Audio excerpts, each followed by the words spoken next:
going to discuss complete system of residue system. Okay, I have discussed in the previous video what is the definition on congruent. A congruent to B modulo n if n divides a minus b. Okay, or I can write it a minus b equal to k times n for all k belongs to integer. By division algorithm for two integer, by division algorithm,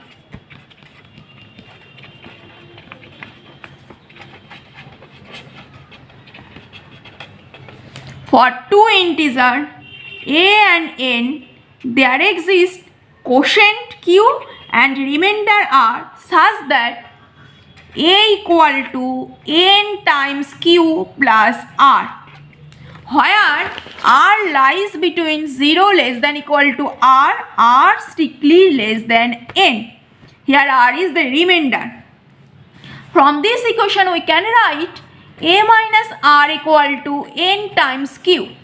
Okay, and from this line we can write a congruent to r modulo n. R lies between close 0 to open n.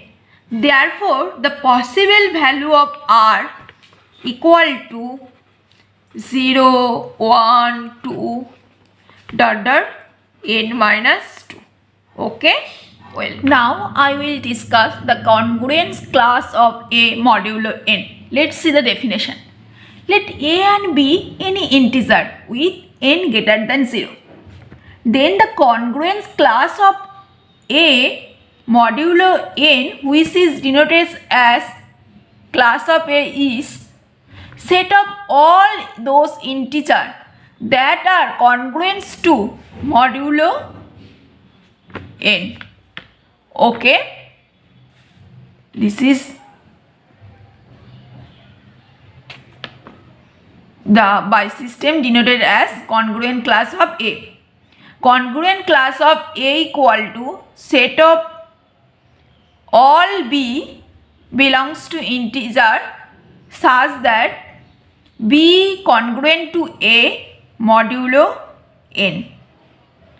Have you understood? Let's see integer congruence modulo n. Okay, let r be the remainder when divides given integer a by n.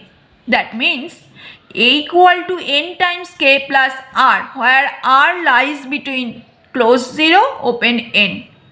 Okay, now we define the residue class of r. It is denoted by this symbol and is defined as residue class of r equal to set of all integers such that x congruent to r modulo n.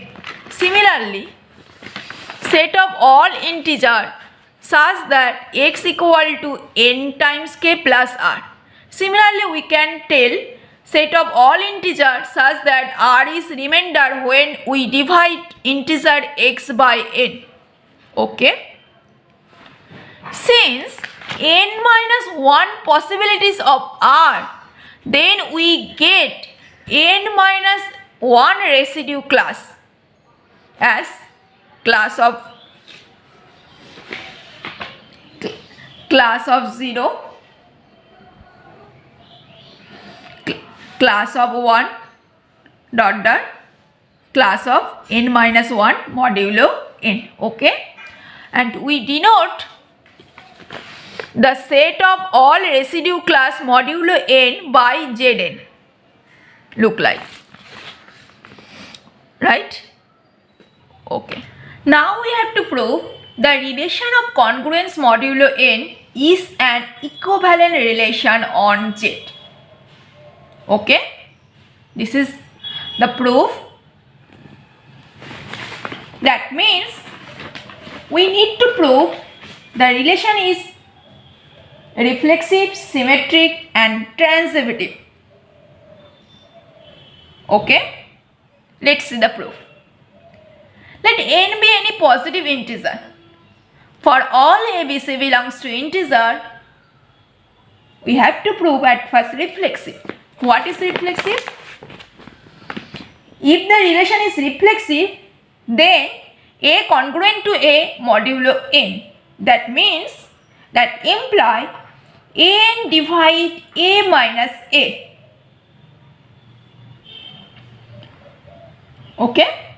That this is also imply n divides 0. And sure, of course it does. Okay? Then second property is symmetric property. Okay? If A congruent to B modulo n, then by definition it implies n divides A minus B. That means A minus B equal to K times n for all K belongs to integer. We have to prove n divide B minus A, and of course it true. Why true? N divide B minus A imply n divides minus A minus B, and B minus A equal to, that means minus Kn for all K belongs to integer. Okay, that imply from this line, that imply B congruent to A modulo n, right? Well, next property is transitive property. That means if A congruent to B modulo n and B congruent to C modulo n, then we have to prove A congruent to C modulo n. Okay? We all of us know, if A congruent to B modulo n and B congruent to C modulo n, then there exist integer k and t such that A minus B equal to n times k for all k belongs to integer, and B minus C equal to n times t for all t belongs to integer. Therefore, A minus B plus B minus C equal to nk plus nt. From this line, it implies A minus C equal to n times k plus t. And from this line, for all k plus t belongs to integer. Okay? From this line, it implies n divide A minus C. That imply A congruent to C modulo n. That means congruence relation is equivalent relation because it satisfies reflexive property, symmetric property, transitive property, all three of us. Okay? Well, in previous video I have discussed what is the congruence, and also I have discussed some property of congruence. Let's see other property of congruence. If AB congruent to AC modulo n and GCD of AN equal to 1, then B congruent to C modulo n. That means A can be cancelled on both sides if GCD of A comma n equal to 1. Okay? Let's try to the statement. Let's try to prove the statement. Here the given GCD of AN equal to 1.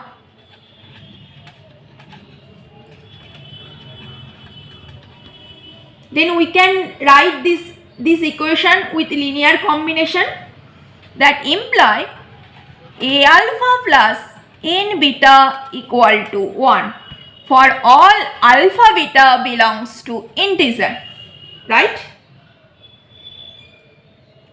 Now let's give it 1. Now multiply 1 with beta b. Okay? Then the equation will be AB alpha plus NB beta equal to 1 for all alpha beta belongs to integer. Okay. Now multiply 1 with C. Then the equation will be here B. Then the equation will be AC alpha plus NC beta equal to C for all alpha beta belongs to integer. Here the given AB congruent to AC. That means in modulo n, AB and AC both congruent to each other. Now my problem in this part. This is the only thing which I have problem. But n can divide both of them. Okay? Have you understood? Then we can write the equation B equal to B congruent to AB alpha plus NB beta modulo n. Okay? And given AB congruent to AC modulo n. That means the equation will be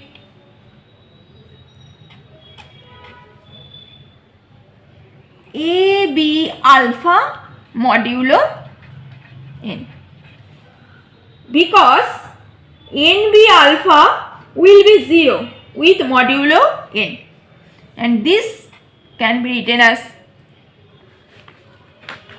AC alpha modulo n.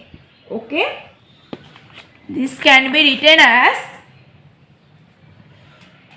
AC alpha plus NC beta modulo n, who is congruent to C modulo n. Okay, and this is our proof. From this line we can write B congruent to C modulo n. Okay. Let's see one question of CSR net about congruence. Okay. Let S be the set of polynomial fx with integer coefficient satisfying fx congruent to 1 modulo x minus 1. Second condition, fx congruent to 0 modulo x minus 3. Okay. Then the option is which of the following statement are true. First option, S is empty. Second option, S is singleton set. Third option, S is finite non-empty set. Fourth option, S is countably infinite. Okay. Let's come back the solution. Here the condition fx congruent to 1 modulo x minus 1 and fx congruent to 0 modulo x minus 3. Okay. Fx congruent to 1 modulo x minus 1. That means that imply by definition x minus 1 divide fx minus 1. Okay.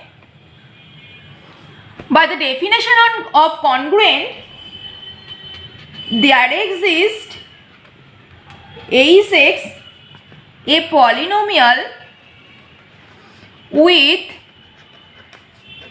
integer coefficient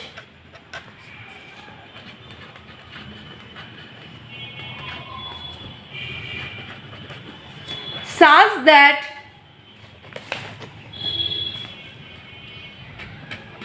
fx minus 1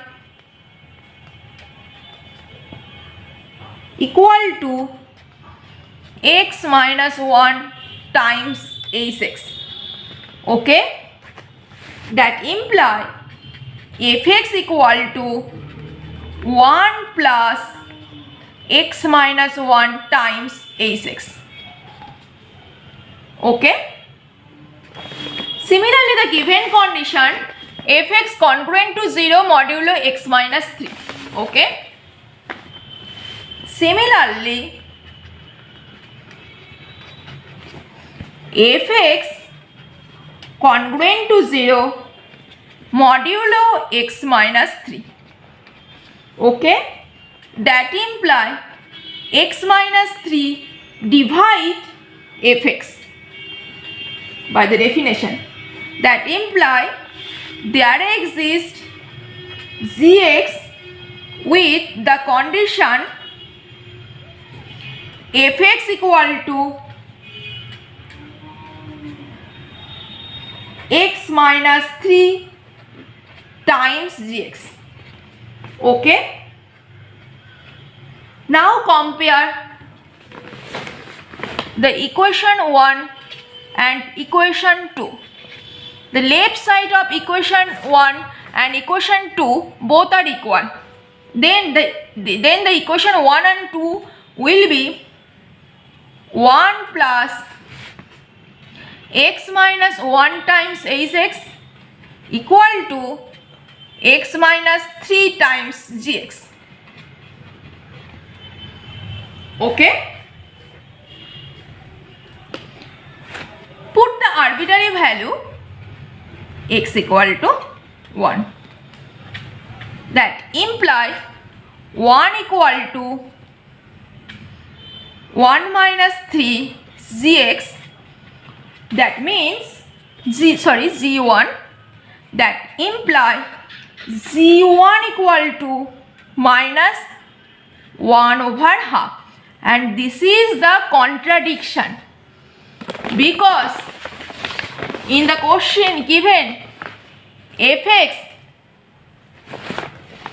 the polynomial with integer coefficient, here g1 equal to minus half, this is cannot possible. So this is the contradiction. That means option 1 is true, S is empty. Okay, well.